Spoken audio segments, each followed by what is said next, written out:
What if I say I know you know? What if I told you I like you? We stay, we. Assalamualaikum dear friends, this is me Sadaf and welcome to my YouTube channel SR Sciences. So friends, today we are discussing about the process of mitosis. What is mitosis? Who and when discovered it for the very first time? Why this is so important for life? और इसके सारी stages को हम लोग detail में study करेंगे. सबसे पहले इसके इंट्रोडक्शन की तरफ आ जाते हैं. इन 1880s a German biologist named Walter Fleming when he was working on the animal cell, तो उसने ऑब्जर्व किया कि एनिमल सेल में कुछ थ्रेड लाइक स्ट्रक्चर्स जो हैं वो अपीयर हो रहे हैं, उसको नज़र आए सबसे पहले. अब वो थ्रेड लाइक स्ट्रक्चर्स जो थे उसने ग्रीक लैंग्वेज में, क्योंकि थ्रेड्स को माइटोस कहा जाता है, तो उसके अकॉर्डिंगली माइटोस से उसने इस प्रोसेस को माइटोसिस का नाम दिया कि एक ऐसा प्रोसेस जिसमें हम लोगों को थ्रेड लाइक स्ट्रक्चर्स जो हैं वो नज़र आते हैं, उसको माइटोसिस कहा जाता है.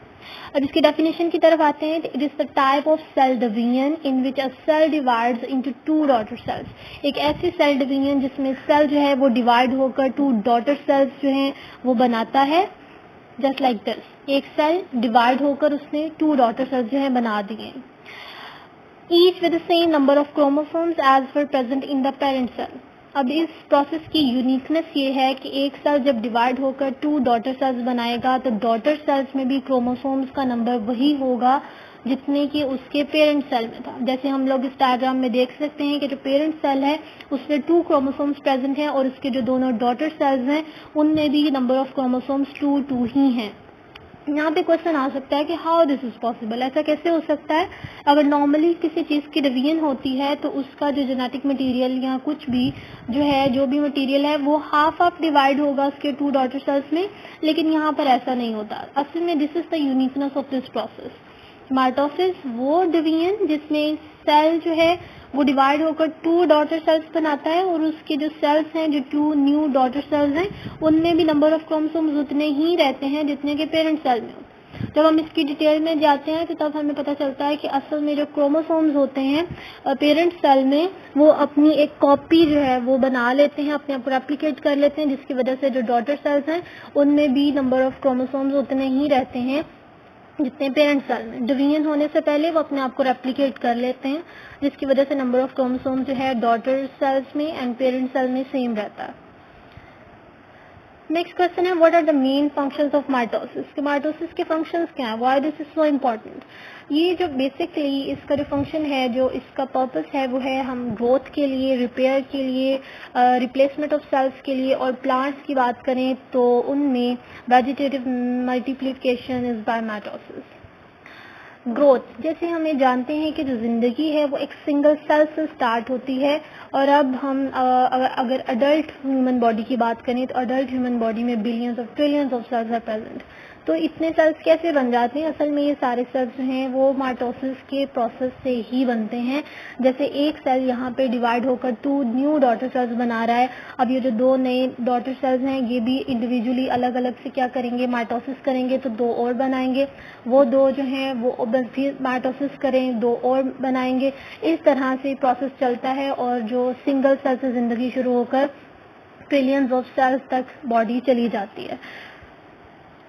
और रिपेयर एंड रिप्लेसमेंट से मुराद की बॉडी में कहीं पे भी कोई जख्म हो जाता है तो उसकी रिपेयरमेंट का काम या उसमें रिप्लेसमेंट जो होती है सेल्स की वो भी माइटोसिस के थ्रू ही हो जाती है. कि अगर सेल्स डेड हो जाते हैं तो वो उस प्रोसेस पे, उस जगह पे जाकर क्या होती है, माइटोसिस होती है. और माइटोसिस के थ्रू न्यू सेल्स जो हैं वो इसको रिप्लेस कर लेते हैं. ओल्ड वन जो है वो डेड हो जाते हैं, वहाँ से चले जाते हैं और उसको रिप्लेस कर दिया जाता है न्यू वन से. Phases of mitosis. Basically, there are two major phases, karyokinesis and cytokinesis. Mitosis में दो स्टेजेस होती हैं. सबसे पहले न्यूक्लियस की डिवीजन जिसको कैरियोकाइनेसिस बोलते हैं, कैरियो मीन्स न्यूक्लियस. और साइटोकाइनेसिस जो है उसमें उसको बोलते हैं डिवीजन ऑफ साइटोप्लाज्म. साइटोप्लाज्म की डिवीजन को साइटोकाइनेसिस बोलते हैं. सबसे पहले न्यूक्लियस डिवाइड होगा, न्यूक्लियस डिवाइड होने के बाद साइटोप्लाज्म डिवाइड होगा और फिर जो है माइटोसिस का प्रोसेस कंप्लीट होगा। अब यहाँ पे कॉन्सेप्ट क्लियर करने के लिए आपको एनिमल सेल दिखा देती हूँ कि एनिमल सेल के अंदर न्यूक्लियस कहाँ प्रेजेंट होता है और साइटोप्लाज्म जो है वो किसको कहते हैं, जिनको नहीं पता। अब ये सेल है, इसमें जो ऑरेंज जो आपको सर्कल नज़र आ रहा है ये न्यूक्लियस है, और इसके इर्द गिर्द जो सराउंडिंग में जितना फ्लूइड है जिसमें सारी ऑर्गेनेलिस प्रेजेंट हैं, Golgi apparatus and ribosomes, rough endoplasmic reticulum और माइटोकॉन्ड्रिया वगैरह, ये सारे ऑर्गेनेलिस जो हैं ये जिस फ्लूइड में प्रेजेंट हैं उस फ्लूइड को हम लोग साइटोप्लाज्म बोलते हैं। तो माइटोसिस में सबसे पहले न्यूक्लियस डिवाइड होगा, उसकी डिवीजन के बाद जो है साइटोप्लाज्म डिवाइड होगा और जो एक सेल से दो सेल जो है वो प्रोड्यूस हो जाएंगे और माइटोसिस का प्रोसेस जो है कंप्लीट होगा। कैरियोकाइनेसिस जो है this division further divided into 4 phases. 4 phases में डिवाइड है, prophase, metaphase, anaphase and telophase. इसको हम लोग याद आसानी के लिए इसके फर्स्ट वर्ड जो है वो याद रख लेते हैं, जिससे हमें इसके प्रोसेस को याद रखने में आसानी होगी। PMAT। P stands for prophase, M metaphase, A anaphase and T telophase. अब इसको मजीद आसान करने के लिए PMAT इस तरह से याद कर सकते हैं, या मजीद आसान करने के लिए हम इसको कोई एब्रिविएशन खुद से बना सकते हैं, जैसे Pakistan military academy, and T for कुछ भी आप अपनी मर्जी से अज्यूम कर सकते हैं, जैसे कोई लड़की का नाम सोच सकते हैं, इससे आपको ज़्यादा जल्दी से याद रहेगा, भूलेगा भी नहीं। PMAT यहाँ Pakistan military academy, and T for किसी प्लेस का, किसी ह्यूमन बीइंग का नेम जो है वो आप याद रख के, तो उससे आपको ये प्रोसेसेस जो है, ये स्टेजेस जो हैं ये याद रहेंगी। सबसे पहले आ जाते हैं प्रोफेज। प्रोफेज में क्या होता है कि जो सेल का genetic material in nucleus in a loose thread like structure called chromatin. Nucleus में जो एक जेनेटिक मटेरियल जो है वो लूज थ्रेड लाइक स्ट्रक्चर्स की शक्ल में होता है, जिसको क्रोमाटिन बोलते हैं, जस्ट लाइक दिस। ये हमें नजर आ रहा है प्रोफेज स्टेज है। रेड जो थ्रेड लाइक स्ट्रक्चर्स हैं मिड में, ये क्रोमाटिन है, loose thread like structures called chromatin. अब ये जो क्रोमाटिन है इस स्टेज में क्या होगा कि क्रोमाटिन जो पहले लूज थ्रेड लाइक स्ट्रक्चर्स थे, अब ये लूज थे, अब ये थिक होना स्टार्ट होंगे। जैसे ही प्रोफेज की स्टेज जो है वो स्टार्ट होगी, जैसे ही ऑनसेट होगा प्रोफेज का, ये जो क्रोमाटिन है ये थिक होंगे, कंडेंस होकर ऑर्डर्ड फॉर्म में आ जाएंगे। जब ये ऑर्डर्ड फॉर्म में आ जाएंगे तो फिर ये क्या कहलाएंगे, क्रोमोसोम्स बन जाएंगे। अब क्रोमोसोम्स का कॉन्सेप्ट क्लियर करने के लिए उसकी डायग्राम दिखा देती हूँ। This is chromosome. क्रोमोसोम कैसे बनता है, 2 सिस्टर क्रोमाटिड्स के मिलने से। जब 2 सिस्टर क्रोमाटिड्स लेफ्ट और राइट साइड वाला जो सिस्टर क्रोमाटिड्स हैं ये दोनों एक दूसरे के साथ सेंट्रोमेयर पे आकर अटैच हो जाते हैं। सेंट्रोमेयर किसी भी क्रोमाटिड का वो पॉइंट है जिस पर दूसरा सिस्टर क्रोमाटिड आकर अटैच हो जाता है। तो जब दो एक जैसे क्रोमाटिड्स हैं जिनको हम लोग सिस्टर क्रोमाटिड्स बोलते हैं, वो एक दूसरे के साथ सेंट्रोमेयर के पॉइंट पे आकर अटैच हो जाते हैं, तो फिर ये क्या बन जाता है, क्रोमोसोम बनता है।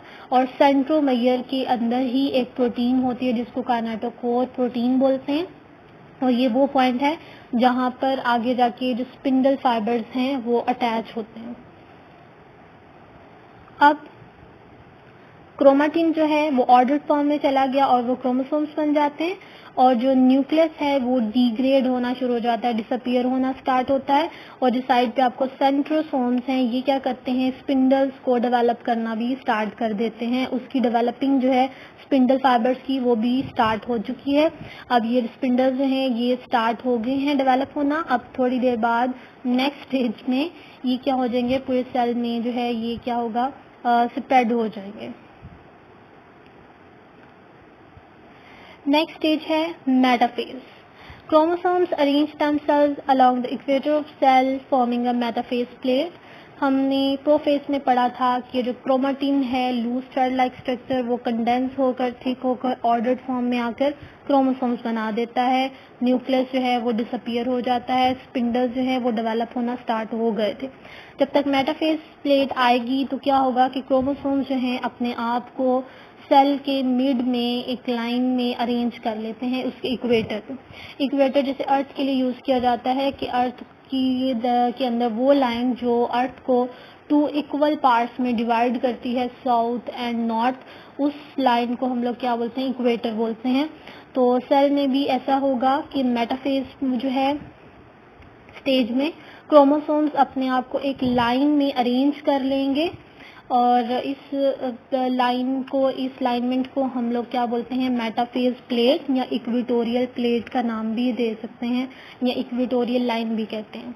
अब ये जो येलो स्ट्रक्चर्स हैं ये असल में सेंट्रोसोम्स हैं। इन्होंने स्टार्ट जो है प्रोफेज में स्पिंडल्स को डेवलप करना स्टार्ट कर दिया था। अब मेटाफेज स्टेज पर पहुंच के ये जो मैंने पहले बोला था कि स्पिंडल जो है वो स्प्रेड हो जाएंगे, अब वो स्पिंडल जो है वो पूरे सेल में स्प्रेड हो चुके हैं। अब स्पिंडल जो है वो क्रोमोसोम्स के साथ काइनेटोकोर पोर्शन पे, काइनेटोकोर पॉइंट पे आकर अटैच हुए हैं और जिसके उस पॉइंट से स्पिंडल फाइबर्स ने क्रोमोसोम्स को होल्ड किया हुआ है, पकड़ के रखा हुआ है। जैसे मैंने आपको स्टार्ट में बोला था कि जो क्रोमोसोम है इसके मिड पॉइंट में है सेंट्रोमेयर। सेंट्रोमेयर में एक प्रोटीन होती है जिसको काइनेटोकोर प्रोटीन बोलते हैं और काइनेटोकोर प्रोटीन ही वो पॉइंट है जहाँ पर स्पिंडल फाइबर्स आकर अटैच होते हैं। तो ये है हमारे पास मेटाफेज प्लेट।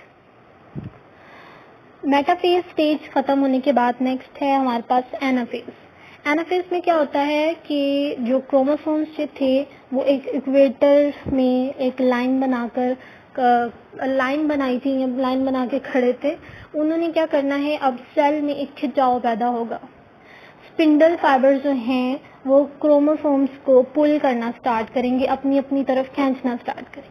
हमने देखा था कि जो स्पिंडल फाइबर्स हैं ये दोनों पोल्स पे सेपरेट हैं। एक सेंट्रोसोम जो है वो राइट साइड पे है, एक लेफ्ट साइड पे है और इनके स्पिंडल्स हैं एक दूसरे से डिफरेंट है। तो ये जो स्पिंडल्स हैं मींस एक दूसरे से अलग हैं। स्पिंडल जो है अपनी अपनी तरफ जो है अपनी अपनी जो क्रोमोसोम का जो पार्ट है जो उनकी तरफ है वो अपनी अपनी तरफ जो है इसको पुल करना स्टार्ट करेंगे, अपनी अपनी तरफ खींचना शुरू कर देंगे। अब ये जब इसको खींचेंगे तो क्या हो जाएगा, पुलिंग स्टार्ट होगी। तो खींचने से जो क्रोमोसोम्स हैं वो उनके सिस्टर क्रोमैटिड्स एक दूसरे के साथ सेपरेट हो जाएंगे। अब ये सिस्टर क्रोमैटिड्स एक दूसरे से सेपरेट हो गए हैं और सेपरेट होकर ये अपोजिट पोल की तरफ ट्रैवल कर रहे हैं, एक डिफरेंट पोल्स की तरफ चले जाएंगे। राइट साइड वाले सिस्टर क्रोमैटिड राइट साइड पे और लेफ्ट साइड वाले सिस्टर क्रोमैटिड जो है वो लेफ्ट साइड पे ट्रैवल कर जाएंगे। अब हम लोगों ने पहले कहा था कि क्रोमोसोम्स के सिस्टर क्रोमैटिड सेपरेट हो गए हैं। जब ये सेपरेट हो जाएंगे तो फिर क्योंकि इन्होंने बाद में इंडिविजुअली एक्ट करना है इस वजह से ये सिस्टर क्रोमैटिड्स नहीं, अब बाद में इसको हम लोग बोलेंगे सिस्टर क्रोमोसोम्स। ये थी हमारे पास anaphase. Next and last stage है कैरिकाइनेसिस की, telophase. It is the reversal of prophase. Prophase का बिल्कुल रिवर्स है, उसके ऑपोजिट चीजें इसमें अकर करेंगी।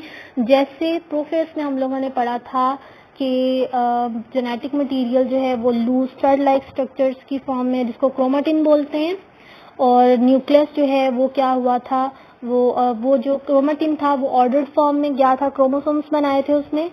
और फिर हम लोगों ने कहा था कि न्यूक्लियस जो है वो भी बिल्कुल डिग्रेड होना स्टार्ट हो गया था, डिग्रेड हो गया था, डिसअपियर हो गया था। स्पिंडल फाइबर्स जो थे वो भी अपीयर हो गए थे प्रोफेज में। अब टीलोफेज में उसके बिल्कुल उलट होगा, उसके बिल्कुल ऑपोजिट चीजें अगर होंगी। स्पिंडल फाइबर्स दोबारा से डिसअपियर होंगे, न्यूक्लियस जो है वो दोबारा से अपीयर हो जाएगा, दोबारा से बन जाएगा। क्रोमोसोम्स जो बने थे प्रोफेज में वो दोबारा से डीकंडेंस होकर लूज थ्रेड लाइक स्ट्रक्चर्स की फॉर्म में आ जाएंगे जिसको क्रोमेटिन बोलेंगे। जैसे हम लोगों को इस डायग्राम में नजर आ रहा है कि सेंट्रोसोम जो है वो अलग है, स्पिंडल फाइबर्स हमें कहीं नजर नहीं आ रहे, वो डिसअपियर हो चुके हैं। न्यूक्लियर मेम्ब्रेन, न्यूक्लियर एनवेलप जो है वो दोबारा से डेवलप हो गया है और जो क्रोमोसोम्स थे वो भी डीकंडेंस होकर दोबारा से लूज थ्रेड लाइक स्ट्रक्चर्स की शक्ल में आ चुके हैं जिसको हम लोग क्रोमेटिन का नाम देते हैं। अब ये न्यूक्लियस की डिवीजन जो है वो कंप्लीट हो चुकी है। अब नेक्स्ट स्टेज है हमारे पास साइटोकाइनेसिस। साइटोकाइनेसिस में क्या होगा कि साइटोप्लाज्म जो है वो डिवाइड होगा। अब साइटोप्लाज्म के डिवाइड होने के बाद जो माइटोसिस है उसका प्रोसेस जो है वो कंप्लीट हो जाएगा और एक सेल से 2 न्यू डॉटर सेल्स हैं वो प्रोड्यूस हो जाएंगे। साइटोकाइनेसिस जो है उसकी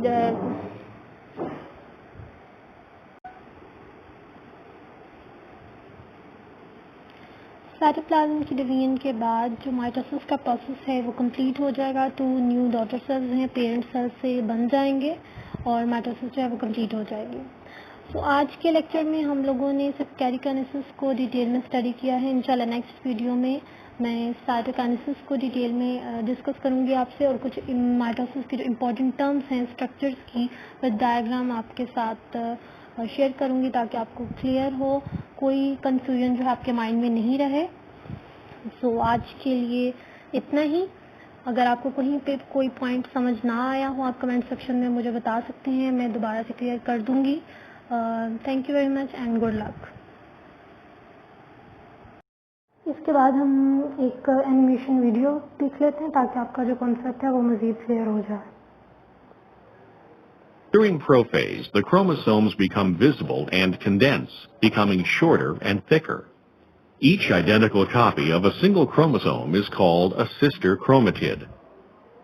The nuclear envelope breaks down and spindle fibers form as microtubules grow out of the centrioles that move to opposite poles of the cell.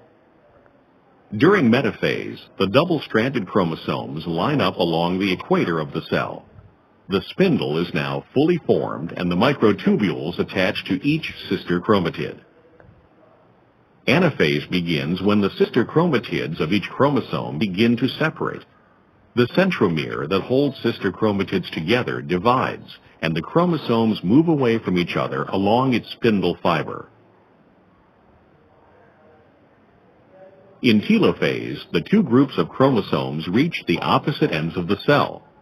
As a new nuclear envelope starts to form around each group, the chromosomes uncoil and the spindle disappears.